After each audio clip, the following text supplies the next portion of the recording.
আমার নবী প্যারা নবী রহমতুল লিল আলামিন। আমার নবী প্যারা নবী রহমতুল লিল আলামিন।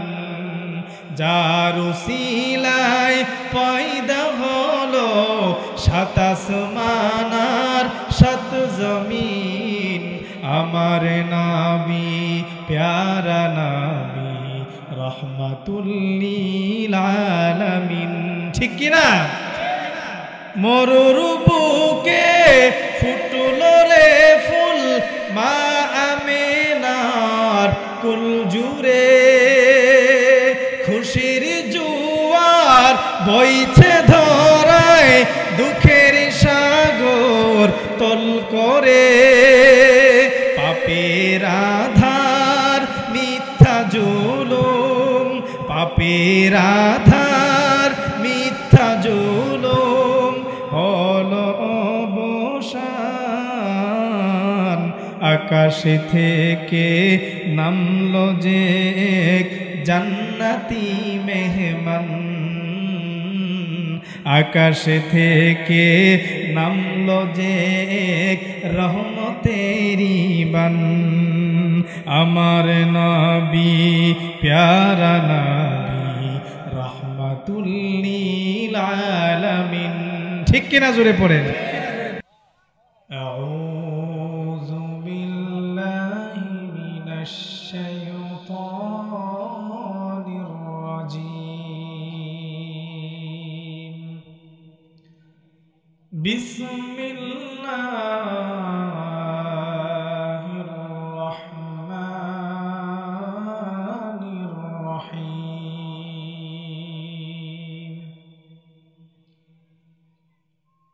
قل إن كنتم تحبون الله فاتبعوني يحببكم الله ويغفر لكم ذنوبكم والله غفور رحيم. وقال النبي صلى الله عليه وسلم لا يؤمن أحدكم حتى أكون أحب إليه من والده وولده والناس أجمعين. صدق الله مولانا العظيم وصدق رسوله النبي الأمي الكريم ونحن على ذلك لمن الشاهدين والشاكرين والحمد لله رب العالمين.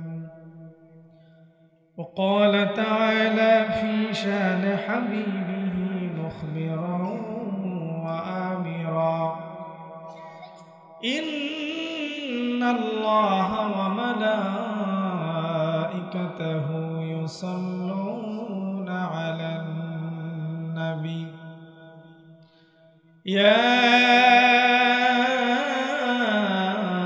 أيها الذين آمنوا صلوا عليه وسلموا تسليما. اللهم صل على سيدنا مولانا محمد وعلى آل سيدنا مولانا محمد. সিজদাত পড়িয়া নবী কেঁদে কেঁদে যারে যার মাফ করে দাও গো আল্লাহ উম্মত আমার গুনাহগার। আল্লাহুম্মা সাল্লি আলা সাইয়্যিদিনা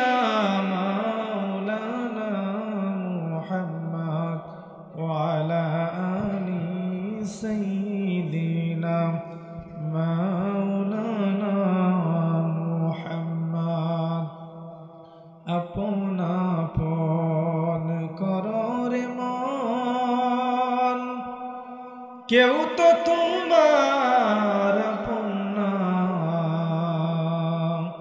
আপন তোমার যে জন হবে শুয়ে আছেন মদিনায়। আল্লাহুম্মা সাল্লি আলা সাইয়্যিদিনা মাওলানা মুহাম্মদ ওয়া আলা আলি সাইয়্যিদিনা মাওলানা মুহাম্মদ। বালাগাল উলা বিকামালিহি কাশাফাদ দুজা বিজামালিহি হাসুনাত জামিউ খিসালিহি সাল্লু আলাইহি ওয়া আলিহি সাল্লিমু ইয়া কওম বাল সাল্লু আলা সাদরিল আমিন মুস্তাফা মা জা ইল্লা রাহমাতাল লিল আলামিন। হাজারো ব্যথা বেদনার পরে ফিরে আসনি তুমি আপন ঘরে, হাজারো ব্যথা বেদনার পরে ফিরে আসনি তুমি আপন ঘরে। দিনের আলো তুমি ছড়িয়ে দিতে চলে গেলে মদিনায় মক্কা ছেড়ে। হে রাসূল তোমাকে ভুলি আমি কেমন করে, হে রাসূল তোমাকে ভুলি আমি কেমন করে। হাজারো ব্যথা বেদনার পরে ফিরে আসনি তুমি আপন ঘরে। দিনের আলো তুমি ছড়িয়ে দিতে চলে গেলে মদিনায় মক্কা ছেড়ে। হে রাসূল তোমাকে ভুলি আমি কেমন করে, হে রাসূল তোমাকে ভুলি আমি কেমন করে। খেয়ে না খেয়ে দিন প্রচারের কাজে নিজেকে দিয়েছ বিলিয়ে। তায়েফের কাফেরেরা চিনল না এ আলো, দুষ্ট ছেলেদের পিছু দিল লেলিয়ে। খেয়ে না খেয়ে দিন প্রচারের কাজে নিজেকে দিয়েছ বিলিয়ে। তায়েফের কাফেরেরা চিনল না এ আলো, দুষ্ট ছেলেদের পিছু দিল লেলিয়ে। পাথরের আঘাতে ক্ষত বিক্ষত হয়ে সারা শরীর থেকে রক্ত ঝরে। হে রাসূল তোমাকে ভুলি আমি কেমন করে, হে রাসূল তোমাকে ভুলি আমি কেমন করে, হে রাসূল তোমাকে ভুলি আমি কেমন করে। আল্লাহ তাআলা আমাদের সকলকে রসুলের খাঁটি আশিক হওয়ার তৌফিক দান করুন। সকলে পড়ি আমিন। আলহামদুলিল্লাহ। রওহা নামাপাড়া জামি মসজিদের উদ্যোগে তৃতীয় বার্ষিক ইসলামী মহাসম্মেলনের সম্মানিত সভাপতি, আজকের মাহফিলের যিনি প্রধান অতিথি, বিশিষ্ট ইসলামী চিন্তাবিদ ও মিডিয়া জগতের সারা জাগানো বক্তা মাওলানা মুফতি জুবাইর বিন সাঈদ হাফিজাহুল্লাহ, আজকের মাহফিলের যিনি প্রধান আকর্ষণ, বিশিষ্ট ইসলামী চিন্তাবিদ, মুফাসসির কোরআন, আন্তর্জাতিক পুরস্কারপ্রাপ্ত ইসলামী সঙ্গীত শিল্পী। সম্ভবত উনি আপনাদের এলাকারই সন্তান, ঠিক না? মুফতি মাহবুবুর রহমান আকন্দ হাফিজাহুল্লাহ সহ আমার পূর্বে যে ওলামায়ে কেরাম আলোচনা করেছেন তারা সহ মুআজ্জাজ মুকাররম, জাতির মাথার মুকুট, হযরতে ওলামায়ে কেরাম, আল্লাহ পাকের আশিকিন, জাকিরিন, শাকিরিন, মুরব্বিয়ান আইজম, কলিজার টুকরা সমবয়সী যুবক বন্ধুগণ, স্নেহের ছোট ভাই, পর্দার অন্তরালে অবস্থানরত অত্যন্ত শ্রদ্ধেয়া মা ও ভগ্নীগণ, সৃষ্টির মহান স্রষ্টা দয়াময় আল্লাহ রব্বুল আলামিনের দরবারে অসংখ্য অগণিত শুকর ও সুজুদ। যে মহান আল্লাহ এই ফিতনার জামানায় দুনিয়ার সমস্ত ফিতনা থেকে ফারেক করে 10 মায়ের 10 সন্তানকে আপন হয়ে মুসলমানদের ক্লান্তি লগ্নে যে মহান রব আমাদেরকে একই সামিয়ানার নিচে একত্রিত করে দিয়েছেন, সেই মহান রবের দরবারে সিজদা অবনত হয়ে শুকর আদায় করছি, পড়ি আলহামদুলিল্লাহ। পেছনের তারার আলহামদুলিল্লাহর আওয়াজে মনে হচ্ছে ওরা খুব গুসা আমার সাথে। সবাই একই বাক্যে এত জোরে আলহামদুলিল্লাহ বলবো। রাসূলুল্লাহ সাল্লাল্লাহু আলাইহি ওয়াসাল্লাম বলেছেন, যেই জায়গাতে আল্লাহর জিকির হয় আশপাশে শয়তান থাকতে পারে না। আপনাদের আলহামদুলিল্লাহর আওয়াজ যতটুকু জায়গাতে ছড়াবে ততটুকু জায়গাতে যেন শয়তান থাকতে না পারে। তো জোরে একটা আলহামদুলিল্লাহ বলতে পারবো না সবাই?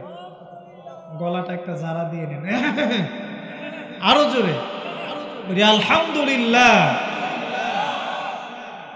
মুহতারাম হাজিরিন, আল্লাহ তাআলা আমাদেরকে এমন এক মুহূর্তে এত সুন্দর এক মজমায় বসার তৌফিক দিয়েছেন, যে মুহূর্তের ব্যাপারে রাসূলুল্লাহ সাল্লাল্লাহু আলাইহি ওয়াসাল্লাম ১৫০০ বছর পূর্বে ভবিষ্যৎবাণী করেছিলেন।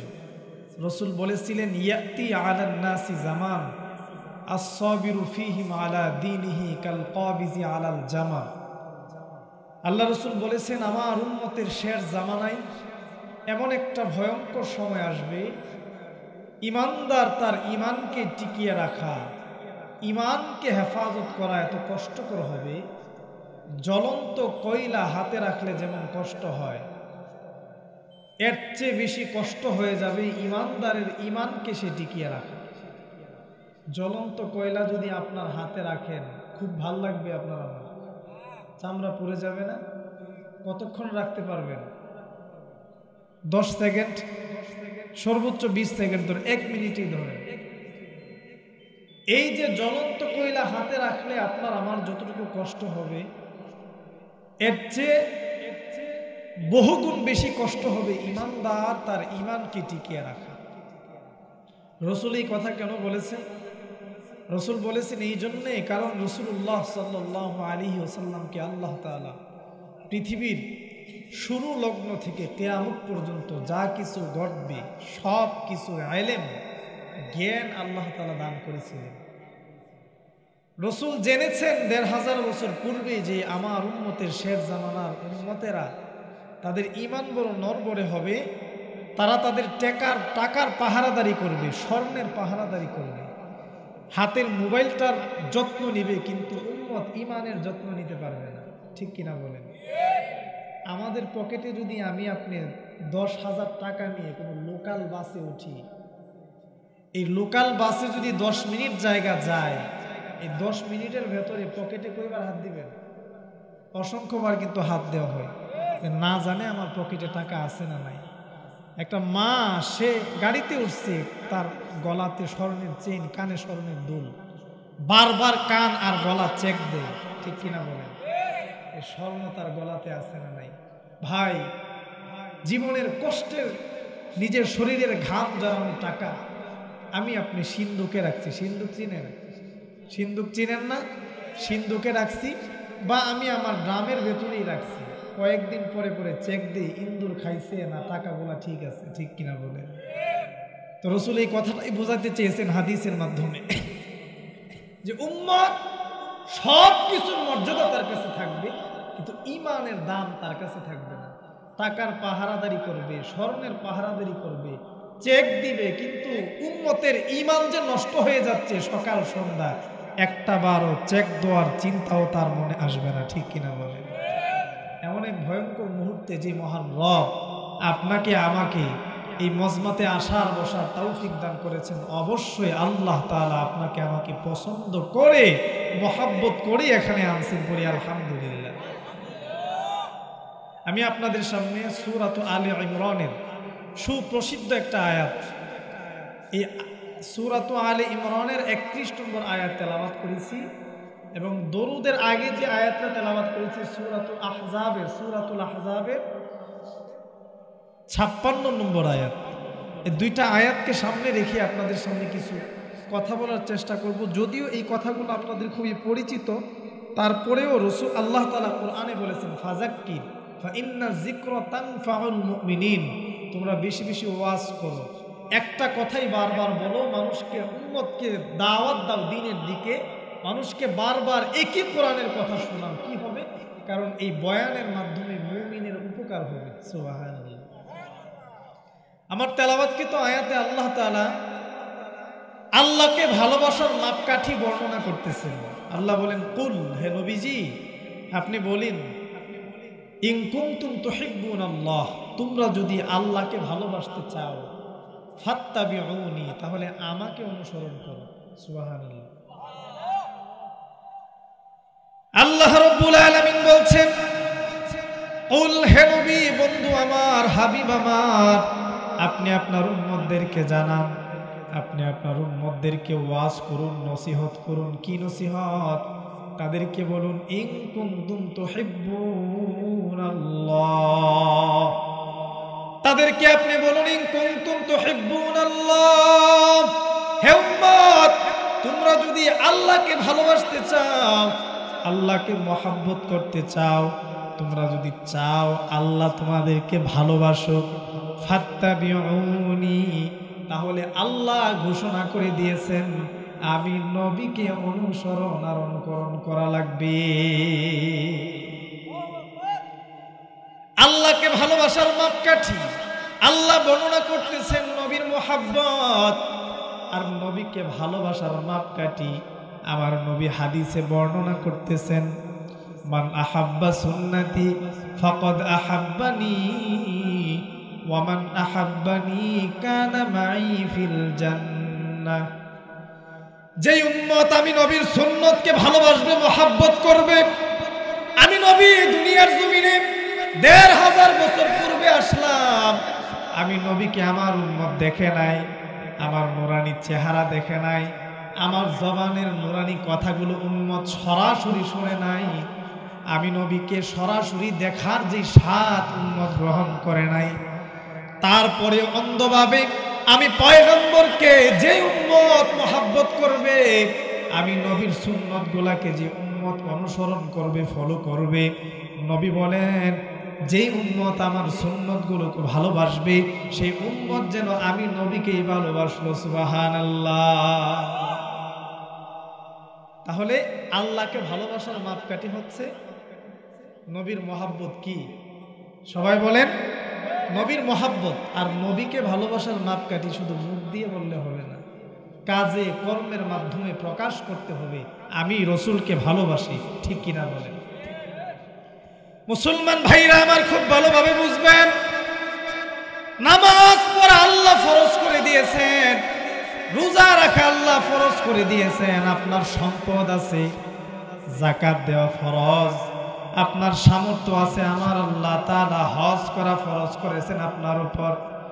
নামাজ পড়া যেমন ফরজ, রোজা রাখা যেরকম ফরজ, হজ করা যাকাত দেওয়া যেমন ফরজ। আমার পয়গম্বর বলেন, লা ইউমিনু আহাদুকুম হাত্তা আকুনা আহাব্বা ইলাইহি মিন ওয়ালিদিহি ওয়া ওয়ালাদিহি ওয়ান নাসি আজমাইন।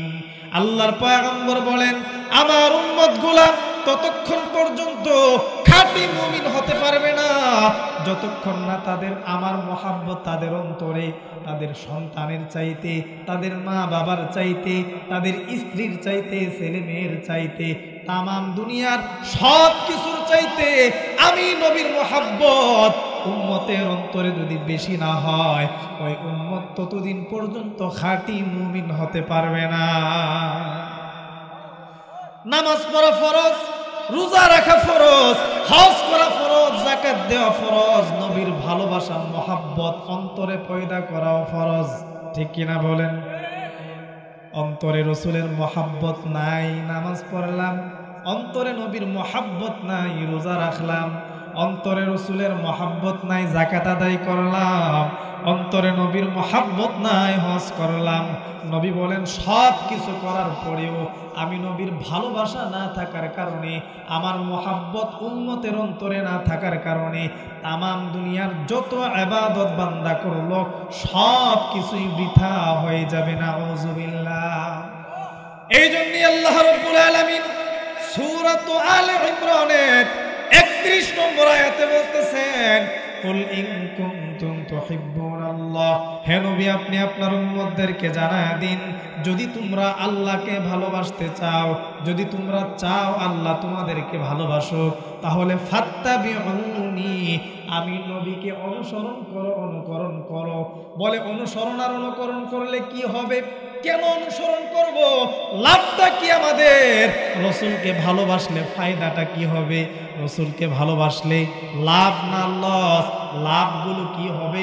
আল্লাহ আয়াতের শেষ অংশে বলতেছেন, যদি কেউ নবীকে ভালোবাসে, নবীকে অনুসরণ আর অনুকরণ করে, দুইটা ফায়দা তার হবে। এক নাম্বার ফায়দা হলো ইউহিব্বুকুমুল্লাহ, আমার আল্লাহ রাব্বুল আলামিন নিজে ওই বান্দাকে ভালোবাসবে। লাভ আছে না নাই?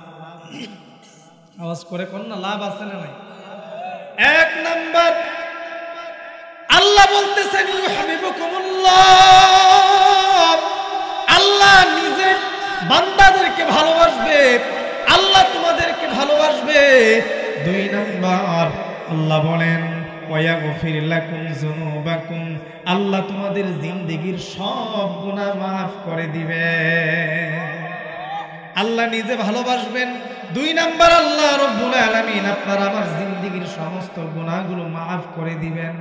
এখন নবীর ভালোবাসার মহাব্বত শুধু মনে মনে বললাম, জবান দিয়ে বললাম আমি নবীকে ভালোবাসি, মহাব্বত করি, আমার ভেতরে নবীর ভালোবাসা আছে, আমার ভেতরে নবীর মহাব্বত আছে, কিন্তু আমার কর্মের দিকে তাকাইলে মনে হয় আমি নবীর আস্ত একটা দুশমন। আছে না নাই? আমি মুখ দিয়ে বলি আমি নবীকে ভালোবাসি, আমার কর্ম ইহুদির মতো।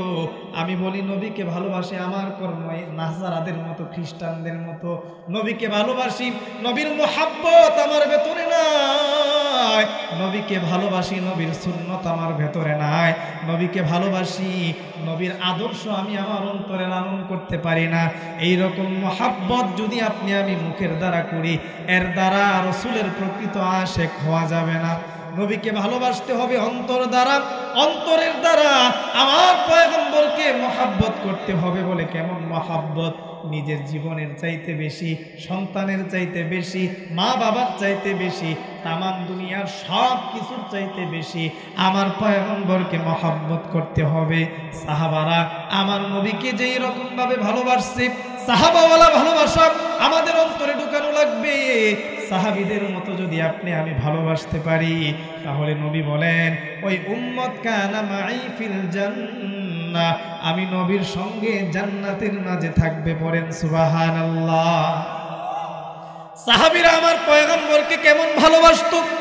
আল্লাহর পয়গম্বরের একজন সাহাবী হযরতে ওমর ইবনুল খাত্তাব রাদিয়াল্লাহু তাআলা আনহু, হযরতে ওমর ইবনুল খাত্তাবের সন্তান আব্দুল্লাহ ইবনে ওমর হযরতে ওমরকে একদিন বলে, বাবা কতই না ভাগ্যবান আমি আর আপনি, কতই না ভাগ্যবান আপনি, কতই না ভাগ্যবান আমি।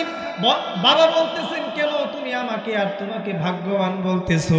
আব্দুল্লাহ ইবনে ওমর বলেন, বাবা আপনিও মুসলমান আমিও মুসলমান, আপনি মুসলমান আমিও মুসলমান।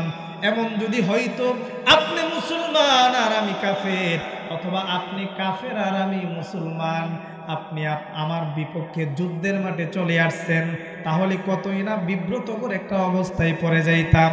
সন্তান বাবার বিরুদ্ধে তরবারি চালাইতো, বাবা সন্তানের বিরুদ্ধে তরবারি চালাইতো।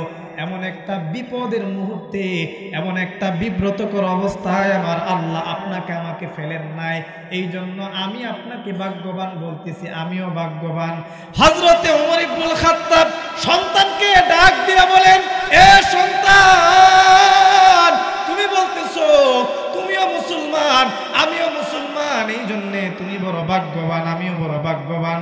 কিন্তু আমার কাছে তো মনে হয় কতই না মজা হতো যদি তুমি মুসলমান হতা, যদি তুমি কাফের হতা আর আমি মুসলমান হতাম।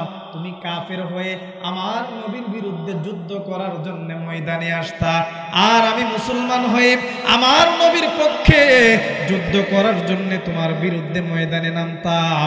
আমার নবী যদি আমাকে আদেশ করত নবীর ইজ্জত রক্ষার্থে, নবীর ভালোবাসা প্রকাশ করার জন্যে, তোমার গর্দান থেকে কল্লাটা আলাদা করে দেওয়ার জন্যে, আমি তখন আমার পয়গম্বরের ভালোবাসায়, আমার নবীর মহাব্বতে, তুমি কাফের হওয়ার কারণে তোমার গর্দান থেকে যদি কল্লাটা আলাদা করতে পারতাম, তাহলেই তো আমি সবচাইতে বড় সুখী মানুষ হইতাম। আমি আমার পয়গম্বরের ভালোবাসায় তোমার গর্দান আলাদা করে আমার নবীকে প্রমাণ দিতাম আমি তোমার চাইতে, তোমার মতো সন্তানের চাইতে আমার নবীকে বড় ভালোবাসি। কিন্তু এই মজার খেলাটা আমি খেলতে পারলাম না, এই জন্য আমি আমাকে ভাগ্যবান মনে করি নাই। সুবহানাল্লাহ পড়েন। তাহলে সাহাবায়ে কেরাম নিজের জীবনের চাইতে, সন্তানের চাইতে আমার পয়গম্বরকে বেশি ভালোবাসছে। আল্লাহর পয়গম্বরকে নিজের জীবনের চাইতে বেশি ভালোবাসতে হবে, নিজের জানের চাইতে বেশি ভালোবাসতে হবে। বলে কেন ভালোবাসবো হুজুর? কারণ কি? ভালোবাসার কারণ আছে না নাই? 4টা কারণে দুনিয়াতে মানুষ মানুষকে ভালোবাসে। কই কারণে? আওয়াজ করে বলেন, আরো জোরে বলেন। সবাই ঘুমায় গেছে, ছেড়ে দিয়ে আলোচনা নাকি? তাহলে আওয়াজ করতে হবে আমার সাথে। কয়টা কারণে মানুষ মানুষকে ভালোবাসে? 4 কারণে একজন মানুষ আরেকজনকে মহাব্বত করে ভালোবাসে। এর মাঝে 1 নাম্বার কারণ হচ্ছে জামাল, 2 নাম্বার কারণ হচ্ছে কামাল, 3 নাম্বার কারণ হচ্ছে নাওয়াল, 4 নাম্বার কারণ হচ্ছে করাবাত। জামাল মানে সৌন্দর্যতা, জামাল মানে কি? সৌন্দর্যতা। কামাল মানে শ্রেষ্ঠত্ব। নাওয়াল মানে মানুষের প্রতি দয়াবান, অনুগ্রহশীল হওয়া। আর করাবাত মানে আত্মীয়তার সম্পর্ক বজায় রাখা। এই 4টা গুণ যাদের ভেতরে থাকে তাদের মহাব্বতের মানুষ সমাজে বেড়ে যায়, মহাব্বত করার মানুষের অভাব নাই। এইরকম 4 গুণওয়ালা মানুষকে মানুষ ভালোবাসে। আমার নবীর ভিতরে 4টা গুণ আছে না নাই? সবাই বলেন আছে না নাই? 1 নাম্বার, সুন্দরের কারণে একজন আরেকজনকে ভালোবাসে। আমার নবী কেমন সুন্দর, আমার নবীর চেহারা কেমন সুন্দর। আল্লাহর পয়গম্বর বিশ্ব নবী রাহমাতুল লিল আলামিন একদিন পূর্ণিমার রজনীতে ঘরের বাহিরে খোলা শরীরে চাদর মুড়ি দিয়ে বসে আছেন। ওই অবস্থায় নবীর সাহাবী হযরতে আনাস ইবনে মালিক রাদিয়াল্লাহু তাআলা আনহু আল্লাহর পয়গম্বরের সামনে গিয়ে হাজির হয়ে গেলেন। ডাক দিয়ে বলেন, পয়গম্বর, আপনার চেহারা আমার কাছে বড় সুন্দর লাগে। আল্লাহর পয়গম্বরের সামনে গিয়া হযরতে এই সাহাবী একবার আসমানের চাঁদের দিকে তাকায়, আর একবার আমার নবীর চেহারার দিকে তাকায়। আমার নবী, পেয়ারা নবী রাহমাতুল লিল আলামিন জিজ্ঞাসা করে, এ সাহাবী, আমি তোমার দিকে তাকায় দেখলাম, একবার আসমানের দিকে তাকাও, আরেকবার আমার চেহারার দিকে তাকাও, রহস্যটা কি, কারণটা কি? সাহাবী বলেন, নবী আমার, আমি আসমানের দিকে তাকায় আসমানের চাঁদ দেখি, আবার আপনার চেহারার দিকে তাকায় আপনার চেহারার সৌন্দর্যতা দেখি। আল্লাহর পয়গম্বর, আল্লাহর শপথ করে বলতেছি, আমি আসমানের চাঁদের দিকে তাকায়া আসমানের চাঁদের মাঝে অনেকগুলা কলঙ্কের দাগ দেখলাম, কিন্তু আপনার চেহারার মাঝে আমি কোনো দাগ খুঁজে পাই নাই। হাসান ইবনে সাবিত আল্লাহর পয়গম্বরের একজন সাহাবী। হাসান ইবনে সাবিত নবীজির সৌন্দর্যতা বর্ণনা করতে গিয়ে লেখেন, ওয়া আহসানু মিনকা লাম তারকাতু আইনি ওয়া আজমালু মিনকা লাম তালিদিন নিসা খুলিকতা মুবাররাআম মিন কুল্লি আইবিন কাআন্নাকা কদ খুলিকতা কামা তাশা। হাসান ইবনে সাবিত বলেন, আপনার মতো সুন্দর কোন সন্তান আজও পর্যন্ত দুনিয়ার কোন মা জন্ম দিতে পারে নাই। খুলিকতা মুবাররাআম মিন কুল্লি আইবিন, আল্লাহ আপনাকে সৃষ্টি করেছেন তামাম দুনিয়ার সমস্ত দোষ ত্রুটি থেকে মুক্ত করে। সুবহানাল্লাহ। খুলিকতা মুবাররাআম মিন কুল্লি আইবিন কাআন্নাকা কদ খুলিকতা কামা তাশা, যেন আপনি আল্লাহকে বলে দিবেন, আল্লাহ আমার চেহারাটা আপনি এইরকম ভাবে বানান, আমার চোখগুলা এইরকম ভাবে বানান, আমার নাকটা এইরকম ভাবে বানান, আমার বডি ফিটনেসটা এইরকম ভাবে বানান। আপনি যেভাবে বলছেন পয়গম্বর, আমার আল্লাহ যেন হুবহু আপনার ইচ্ছা অনুযায়ী আপনাকে বানাইছে। সুন্দরের কারণে কেউ যদি কাউকে ভালোবাসে, তাহলে পৃথিবীর সবচাইতে বড় হকদার হচ্ছে আমার নবী, তাকে সবচেয়ে বেশি ভালোবাসতে হবে। আওয়াজ করে বলেন ঠিক। তো ভালোবাসাটা কি, ভালোবাসাটা কেমন হবে? মুখে মুখে না, বাস্তবিক পক্ষে অন্তরের মাধ্যমে। বাস্তবিক ভাবে যেভাবে ভালোবাসলে বাস্তবে রাসূলকে ভালোবাসা হয়। নবীজির ভালোবাসা মানে কি? আমি মুখ দিয়ে বললাম আমি রাসূলকে ভালোবাসি, একজন মানুষ বলল আমি আল্লাহকে বড় ভয় করি, কিন্তু সে বলে আমি সাপকে বড় ভয় পাই। এই সাপকে ভয় পাই বলে সাপের গর্ততে গিয়ে হাত দিই, এটাকে ভালোবাসা বলে? এটাকে কি ভয় বলে? আল্লাহর ভয় বলে? সাপকে আমি ভয় পাই বলে সে আবার সাপের গর্তে হাত মারছে, তাহলে সে ভয় পাইল না, ঠাট্টা করলো, মজা করলো। ঠিক তেমনি ভাবে আমি রাসূলকে ভালোবাসি বলার অর্থ হচ্ছে আমার 3.5 হাত বডির ভেতরে নবীর ভালোবাসা যদি আমার প্রকাশ করতে হয়, নবীর কাপড় যেমন ছিল, পোশাকটা যেমন ছিল, নবীর চেহারার দাড়ি যেমন ছিল, রাসূল যেভাবে কথা বলতেন, রাসূল যেভাবে সমাজে চলাফেরা করতেন, আমার উম্মত হিসাবে আমার সারাটা জিন্দেগি আমি নবীর মতো গর্ব, তাহলেই নবীকে ভালোবাসা হবে। ঠিক কিনা? লা ইউমিনু আহাদুকুম হাত্তা আকুনা আহাব্বা ইলাইহি মিন ওয়ালিদিহি ওয়া ওয়ালাদিহি ওয়ান নাসি আজমাইন। মানুষ আল্লাহর পয়গম্বরকে ভালোবাসবে নিজের চাইতে বেশি, মা বাবার চাইতে বেশি, সন্তানের চাইতে বেশি, তামাম দুনিয়ার সব কিছুর চাইতে বেশি। মুখ দিয়ে ভালোবাসলে হবে না। ওই যে হযরত ওমর যে এরকম ভাবে প্রমাণ করেছে যে আমি আমার সন্তানের চাইতে আমার নবীকে বেশি ভালোবাসি, ঠিক তেমনি ভাবে আমাদেরও প্রমাণ করতে হবে।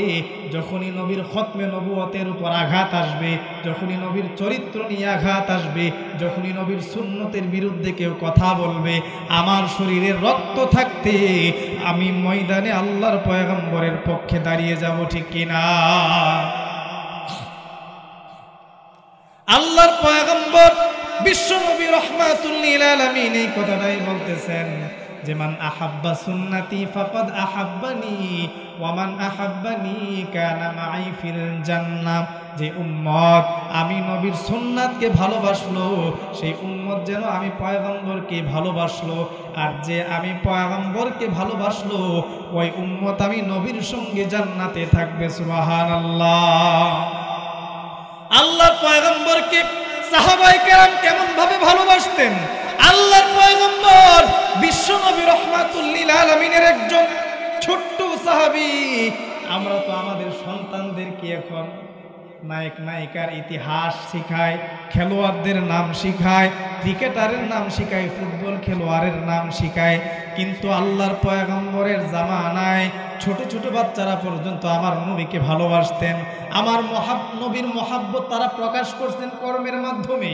আল্লাহর পয়গম্বরের একজন সাহাবী, নাম তার বারা রাদিয়াল্লাহু তাআলা আনহু, হযরতে বারা রাদিয়াল্লাহু তাআলা আনহু আল্লাহর পয়গম্বরের কাছে আসলেন, আমার নবীর কাছে এসে বললেন, পয়গম্বর আপনি আমাকে কিছু নসিহত করেন না। আমার নবী বিশ্ব নবী রাহমাতুল লিল আলামিন হযরতে বারা রাদিয়াল্লাহু তাআলা আনহুকে কিছু নসিহত করলেন। হযরতে বারার সঙ্গে বারার একটা 7 বছরের বাচ্চা ছিল, নাম তার তলহা ইবনে বারা। হযরতে তলহা ইবনে বারা বাবার সঙ্গে আসছে আল্লাহর পয়গম্বরের কাছে। হযরতে বারা রাদিয়াল্লাহু তাআলা আনহুকে আমার নবী বিশ্ব নবী রাহমাতুল লিল আলামিন কিছু নসিহত করে বিদায় করে দিলেন। আমার পয়গম্বরের কাছ থেকে যখন হযরতে বারা বিদায় নিয়ে চলে গেলেন, বিদায় নিয়ে চলে যাওয়ার সময় বারার সন্তান 7 বছরের সন্তান হযরতে তলহা বাবাকে ডাক দিয়া বলে, আব্বা আপনি একটু দাঁড়ান, আমার নবীর সঙ্গে আমার একটা পার্সোনাল কথা আছে। সুবহানাল্লাহ। আর আওয়াজ করে বলেন না সুবহানাল্লাহ। হযরতে তলহা ইবনে বারা বলেন, আব্বা আমার পয়গম্বরের সাথে আমার পার্সোনালি একটু কথা আছে, আমার নবীর সঙ্গে আমি একটু কথা বলতে চাই। এবার হযরতে তলহা ইবনে বারা আমার পয়গম্বরের কাছে ছুটে গেলেন, আমার নবীকে ডাক দিয়ে বললেন, ইয়া রাসূলুল্লাহ, ইয়া হাবিবাল্লাহ, ও আল্লাহর নবীজি আপনি আমার আব্বাকে নসিহত করলেন, ওয়াজ করলেন, তাকে আপনি উপদেশ দিলেন, আমাকে তো আপনি কোনো উপদেশ দেন নাই। আল্লাহর পয়গম্বর তখন হযরতে তলহাকে বললেন, তলহা তুমি তো ছোট্ট বাচ্চা, এখনো তোমার উপর শরীয়তের কোনো দায়িত্ব আসে নাই, তোমার উপর নামাজ ফরজ হয় নাই, রোজা ফরজ হয় নাই, এই জন্য তোমাকে আমি কোনো আদেশ করি নাই। এবার তলহা রাদিয়াল্লাহু আনহু বললেন, ইয়া রাসূলুল্লাহ, ওগো আল্লাহর পয়গম্বর আপনি আমাকে ছোট মনে করতেছেন, আপনার মহব্বত আমার ভিতরে ভরপুর, আপনি আমাকে একটা আদেশ করেন, আপনি যেই আদেশটা এই মুহূর্তে করবেন আমি সঙ্গে সঙ্গে আপনার সেই আদেশটা পালন করব। সুবহানাল্লাহ। মুরনি, হাদিসে আসছে মুরনি, হে রাসূল আপনি আমাকে এই মুহূর্তে একটা আদেশ করুন, যা করবেন সাথে সাথে আমি পালন করব। সুবহানাল্লাহ। নবী বলেন, তলহা রে ছোট্ট সাহাবী, তুমি কি আদেশ তুমি পালন করবা? বলে, আপনার ভালোবাসার মহব্বতটা প্রকাশ করার জন্য আমার যা পালন করা লাগে আমি তাই পালন করব, আপনি একটা আদেশ দেন আমাকে। এবার নবী বলেন, তলহা তুমি যে আমাকে ভালোবাসো এর দলিল দেওয়ার জন্য, প্রমাণ দেওয়ার জন্য আমি যদি এখন তোমাকে আদেশ করি তোমার বাবার কল্লাটা আনার জন্য, তুমি কি আনবা? তলহা বলে, যা বলবেন তাই করব। আল্লাহর পয়গম্বর এবার ডাক দিয়ে বললেন, তলহা, এ তলহা, এই মুহূর্তে আমি পয়গম্বর তোমাকে আদেশ করলাম, তোমার কোমরে যে খঞ্জরটা আছে সেই খঞ্জর নিয়ে আমার নবীর ভালোবাসায় তোমার বাবার গর্দানটা কেটে আমার কাছে নিয়ে আসো। সুবহানাল্লাহ। তলহাকে যখন আল্লাহর পয়গম্বর এই কথা বললেন, 7 বছরের শিশু বাচ্চা, আমাদের 7 বছরের বাচ্চা যারা আছে তারা তো বর্তমানে কি করে? খেলাধুলার মাঝে মগ্ন থাকে, হাট্টি মাটি টিম তারা মাঠে পারে ডিম, এরকম আছে না নাই? এ ধরুন উদ্ভট কিছু কথাবার্তা তারা শিখে, রসুলের পরিচয় তারা শিখে না, নবীর মহব্বত তো দূরের কথা, নবীর পরিচয়টা পর্যন্ত তারা শিখতে চায় না। না শিখার কারণটা কি? কারণ মা বাবা রসুলের পরিচয় তাকে শিখায় না, ঠিক কিনা বলেন? সারা দুনিয়ার সব কিছু শিখায়, কিন্তু রসুলের পরিচয়, নবীর মহব্বতের বহিঃপ্রকাশ কিভাবে ঘটাতে হবে বর্তমানে আমাদের নাই। কিন্তু তলহার বয়স কত? সবাই বলেন কত বছর? 7 বছর। তলহাকে যখন আল্লাহর পয়গম্বর বললেন, হে তলহা, আমার ভালোবাসার বহিঃপ্রকাশ দেখানোর জন্য তোমার বাবার কল্লাটা নিয়ে আসো। তলহা আবার নিজের কোমর থেকে খঞ্জর বের করে দূর দিয়ে বাবার কল্লাটা আনতে চলে গেছে। সুবহানাল্লাহ। নবীজি আবার ডাক দিয়ে বলেন, এ তলহা, সাবধান সাবধান, এমন কাজ করবে না, কারণ আমার আল্লাহ তাআলা দুনিয়ার জমিনে আমাকে এই জন্য পাঠান নাই, আমি সন্তানের মাধ্যমে বাবার কল্লা কাটাবো, এই জন্য আমাকে আমার আল্লাহ তাআলা দুনিয়াতে পাঠান নাই, কারণ আমাকে আমার আল্লাহ দুনিয়ার জমিনে পাঠাইছেন রহমাতাল লিল আলামিন হিসেবে, ঠিক কিনা? নবী বলেন, আমাকে তো আল্লাহ দুনিয়ার জমিনে রহমাতুল লিল আলামিন হিসেবে পাঠাইছেন, যাদের সম্পর্ক নষ্ট হয়ে গেছে আমি নবী তাদের সম্পর্কের জোড়া লাগাই, বাপ বেটার সম্পর্ক নাই, আমি নবী তাদের সম্পর্কে জোড়া লাগাই, যায়, আমি নবী কিভাবে সন্তানের হাতের দ্বারা বাবার কল্লা আনতে আদেশ করব? এরে তলহা, আমি বাস্তবে তোমার বাবার কল্লা আনতে বলি নাই, আমি দেখতে চেয়েছিলাম তুমি কি আমাকে বেশি ভালোবাসো না তোমার বাবাকে বেশি ভালোবাসো। আমার কাছে প্রমাণ হয়ে গেছে রে তলহা, তুমি তোমার বাবার চাইতে আমি নবীকে বেশি ভালোবাসো রে তলহা। তুমি আমাকে ভালোবাসার প্রমাণ দিলা, এই ভালোবাসার প্রমাণ স্বরূপ আমি তোমাকে বলতেছি, কিয়ামতের কঠিন ময়দানে যেদিন সন্তান বাবার পরিচয় দিবে না, কেউ যখন কেউ কারো পরিচয় দিবে না, ওই দিন তুমি তলহা আমি নবীর সঙ্গে জান্নাতে থাকবা। আমার নবী প্যারা নবী রহমাতুল লিল আলামিন, আমার নবী প্যারা নবী রহমাতুল লিল আলামিন, যার উসিলায় পয়দা হলো সাত আসমান আর সাত জমিন, আমার নবী প্যারা নবী রহমাতুল লিল আলামিন। ঠিক কি না? মরুর বুকে ফুটলো রে ফুল, মা আমিনার কুল জুড়ে খুশির জোয়ার বইছে ধরায়, দুঃখের সাগর তল করে, পাপের আধার মিথ্যা জুলুম, পাপের আধার মিথ্যা জুলুম হলো অবসান, আকাশে থেকে নামলো যে এক জান্নাতি মেহমান, আকাশে থেকে নামলো যে এক রহমতেরি বান, আমার নবী প্যারা নবী রহমাতুল লিল আলামিন। ঠিক কিনা? জোরে পড়েন। তাহলে রাসূলুল্লাহ সাল্লাল্লাহু আলাইহি ওয়াসাল্লামের মুহাব্বত, ছোট্ট একটা বাচ্চা, বয়স কত? 7, বাচ্চাকে আদেশ করছেন তোমার বাবার কল্লাটা নিয়ে আসো। সে রসুলের ভালোবাসা দেখানোর জন্য এই ঠিক রসুল বলার সাথে সাথে দৌড় দিয়া বাবার কল্লা আনতে চলে গেছে। সুবহানাল্লাহ। মুসলমান ভাইরা আমার, হযরতে তালহা রাদিয়াল্লাহু তাআলা আনহু বাবার কল্লা আনতে যখন চলে গেলেন, ইয়া রাসূলুল্লাহ সাল্লাল্লাহু আলাইহি ওয়াসাল্লাম তাকে বাধা দিলেন, বললেন আমি তোমার ভালোবাসাটা দেখতে চেয়েছিলাম, কেমন তোমার ভালোবাসা। আল্লাহর পয়গম্বর বিশ্বনবী রাহমাতুল লিল আলামিন এই কথা বলার পরে তলহা তার বাবার সঙ্গে চলে গেছে। আল্লাহর পয়গম্বরের কানে সংবাদ আসছে, রসুলের ছোট্ট আশেক হযরতে তলহা অসুস্থ হয়ে বিছানার মাঝে পড়ে গেছে। আমার নবী বিশ্বনবী রাহমাতুল লিল আলামিন হযরতে তলহাকে দেখার জন্য তার বাড়িতে রওনা হয়ে গেলেন।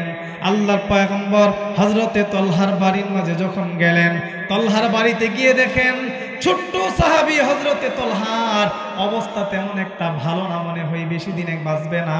আল্লাহর পয়গম্বর তলহার বাবা হযরতে বারাকে ডাক দিয়ে বলেন, রে বারা, আমার মনে হয় তোমার সন্তান তলহা আর বেশি দিন বাঁচবে না। আমি আজকে তোমাকে বলে যাচ্ছি, তলহার যেই দিন মরণ হয়ে যাবে, তলহা যেদিন মারা যাবে, ওই দিন আমি নবীকে তুমি সংবাদ দিবা, আমি নবী নিজে তলহার জানাজার নামাজ পড়াবো, আমি নিজ হাতে তলহাকে কবরের মাঝে দাফন করব। আল্লাহর পয়গম্বর এই কথা বলে মদিনার দিকে চলে আসলেন।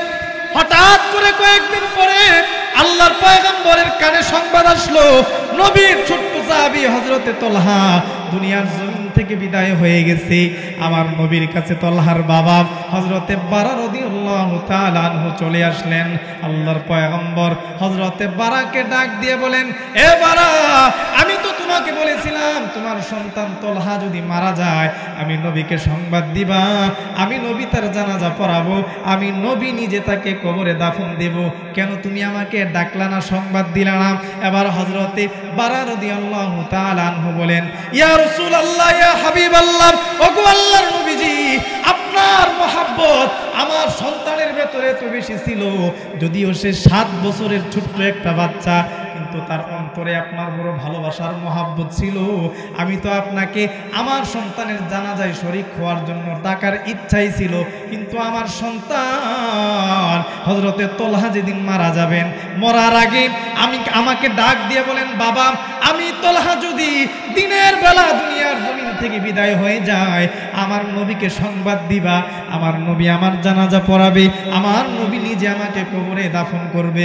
কিন্তু বাবা আমি তলহা যদি রাতের বেলা মারা যায় আমার পয়গম্বরকে সংবাদ দিবা না, আমার নবীকে আসার জন্য বলবা না, আমার জানাজার নামাজ আমার পয়গম্বর যেন না পড়ায়। বারা বললেন, কেন রে সন্তান, কেন আমার পয়গম্বরকে রাতের বেলা মারা গেলে তোমাকে বলবো না? এবার বারা বলেন, আব্বা আমার নবী আমাকে এত পরিমাণে ভালোবাসে, এত পরিমাণে মহব্বত করে, যখন আমার পয়গম্বর শুনবে আমি তলহা দুনিয়ার জমিন থেকে বিদায় হয়ে গেছি, আমার বিদায়ের সংবাদটা শোনার পরে আমার নবী পাগল পারা হয়ে যাবে, আমার নবী আর ঘরে বসে থাকবে না, আমার নবী অন্ধকার রজনীতে মদিনা থেকে আমার কাছে চলে আসবে, আমার জানাজাটা পড়ার জন্য চলে আসবে। আমার জানাজা পড়ার জন্য যখন আমার নবী ঘর থেকে রওনা দিবে, মক্কা মদিনাতে আমার পয়গম্বরের দুশমনের অভাব নাই, আমার নবীর শত্রুর অভাব নাই। আমার নবী যখন অন্ধকার রজনীতে হাঁটবে, মক্কা মদিনার কাফেরগুলা আমার নবীকে আক্রমণ করতে পারে, রক্তাক্ত করতে পারে, মাঝে মাঝে আমার নবী মাঝে মাঝে হাঁটেন, পায়ে জুতাও থাকে না, আমার নবীর পাগুলো পাথরের আঘাতে অন্ধকারে রক্তাক্ত হয়ে যাবে। আমি তলহার জন্যে আমার পয়গম্বরের শরীরে কাফেররা আঘাত করবে, আমি তলহার জন্যে আমার নবীর পা দিয়ে শরীর দিয়ে রক্ত ঝরবে, আমি তলহা দুনিয়াতে বেঁচে থাকতে এটা কখনো সম্ভব হতে পারে না। আরো আওয়াজ করে চিল্লায় পড়েন না সুবহানাল্লাহ। তলহা রাদিয়াল্লাহু তাআলা আনহুর বাবা হযরতে বারা বলেন, ইয়া রাসূলুল্লাহ, আমার সন্তান আমাকে ওসিয়ত করে গেছেন রাতের বেলা যদি আমি মারা যাই, রাতের বেলা যদি আমার সন্তানটা মারা যায় আপনাকে যেন আমি না ডাকি, এই জন্য পয়গম্বর আমি আপনাকে ডাকি নাই, নিজে নিজেই তাকে দাফন করে দিয়েছি। আল্লাহর পয়গম্বরের চেহারাটা বীর পানিগুলো জমিনের মাঝে পড়ে গেছে, আর সাহাবায়ে কেরামকে ডেকে ডেকে বলেন, রে সাহাবায়ে কেরাম, আমার এই ছোট্ট আশেক 7 বছর তার বয়স, এই 7 বছর বয়সে আমার এই আশেক আমাকে কত মহাব্বত করে, আমাকে কত কেয়ার করেছে, আমার বিপদের দিকে সে তাকাইছে, আমার সমস্যার দিকে সে তাকাইছে। আমি তোমাদেরকে সাক্ষ্য রেখে বলতেছি, আমার তলহার মতো আমার যে উম্মত আমি নবীকে ভালোবাসতে পারবে, ওই উম্মতকে আমি নবী জিম্মাদারি নিয়ে জান্নাতে প্রবেশ করাবো। আরো জোরে চিল্লায় পড়েন না সুবহানাল্লাহ। এই জন্য রসুলকে ভালোবাসার দরকার আছে না নাই? মুখ দিয়া না, অন্তরের মাধ্যমে। সাহাবায়ে কেরাম যেভাবে রসুলকে ভালোবাসছে, আপনার আমার ঠিক তেমনি ভাবে রসুলকে ভালোবাসতে হবে। শুধু মুখ দ্বারা বললাম নবীকে ভালোবাসি, আর আমার কাজে কর্মে আমার বডির ভেতরে নবীর কোনো সুন্নত নাই, এই ধরনের ভণ্ড আশেকের কোনো দরকার নাই, ঠিক কিনা বলেন? আজকে আপনার আমার মতো অসংখ্য মুসলমান থাকার পরেও আমার নবীর খতমে নবুয়ত নিয়ে কাদিয়ানীরা খেলা করতেছে, বলেন ঠিক কিনা? আমার নবীর ইজ্জতের উপরে আঘাত আসে, আমার নবীর চরিত্র নিয়ে নাস্তিকরা কথা বলে। মুসলমান যদি নবীকে ভালোবাসি, মহাব্বত করি, নবীর ভালোবাসা প্রকাশ করব, নবীর ইজ্জত নিয়ে কেউ কথা বললে, নবীর সম্মানে কেউ আঘাত দিলে, শরীরে এক ফোঁটা রক্ত থাকতে নবীর ইজ্জত হেফাজতের জন্য জীবন দিয়ে হলেও আল্লাহর পয়গম্বরের ইজ্জত রক্ষা করব, বলেন ঠিক কিনা? এটা হচ্ছে রাসূলের আশিকের পরিচয়। আল্লাহ তাআলা আমাদের সকলকে নবীর খাঁটি আশিক হয়ে আমাদেরকে দুনিয়া থেকে বিদায় হওয়ার তৌফিক দান করুন। নবীজির শাফাআত পেয়ে যেন আমরা জান্নাতে যেতে পারি। আল্লাহ তাআলা প্রকৃত আশিক আমাদেরকে হওয়ার তৌফিক দান করুন। সকলে পড়ি আমিন।